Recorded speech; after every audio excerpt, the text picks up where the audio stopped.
Porque às vezes nós lemos a Bíblia, estudamos teologia, ou ouvimos falar de alguns termos e achamos que eles são todos religiosos. Falar de graça é uma coisa religiosa. Não. Falar de graça é falar de vida. Isso que é o difícil, diferente da coisa.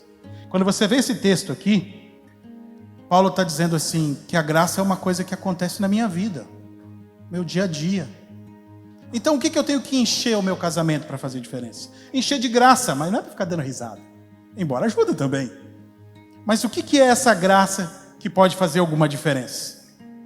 Essa graça que Paulo tanto fala, em Gálatas, em Romanos, nos Evangelhos, essa graça, ela faz algumas coisas com a gente. Uma das coisas que ela faz com a gente é nos deixar tolerantes. Consegue olhar para o outro e não ver os erros. Porque erro a gente tem bastante. Defeito, então, a gente coleciona. E o pior, a gente não só coleciona, a gente rega, cultiva.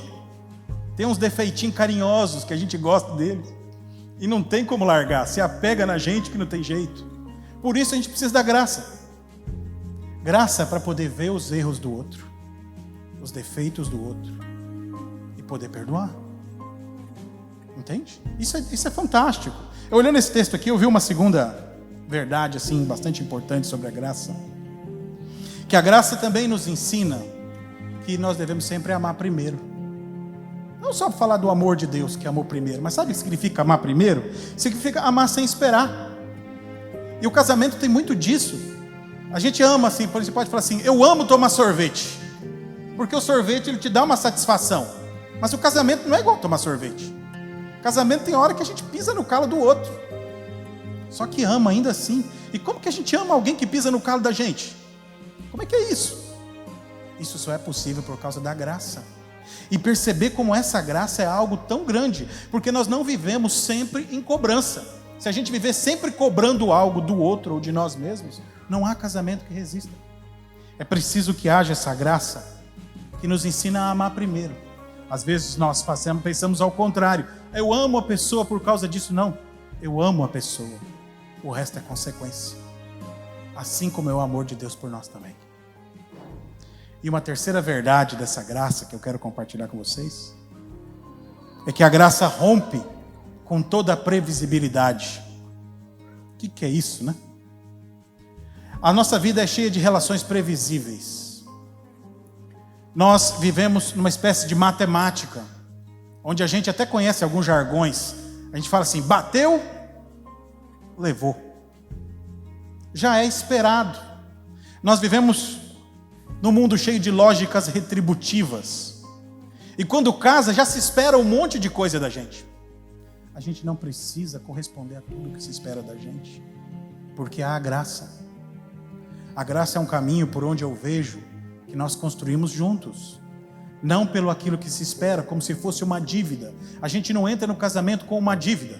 A gente entra no casamento sem essa expectativa terrível que nos cobra. Mas entra no casamento com a graça, que é aquilo que é capaz de quebrar a linha da previsibilidade. Então no casamento acontece assim. Às vezes a gente ali fica nervoso e o esperado é que você exploda. Então, em vez de você explodir, lembra da graça. Rompe com a previsibilidade. Eu não vou explodir. Eu não sou obrigado a explodir. Eu não tenho que devolver na mesma moeda. Essas lógicas são muito destrutivas. O que o Evangelho trouxe para nós, e isso que Paulo está falando, agora não vivo mais eu, mas Cristo vive em mim.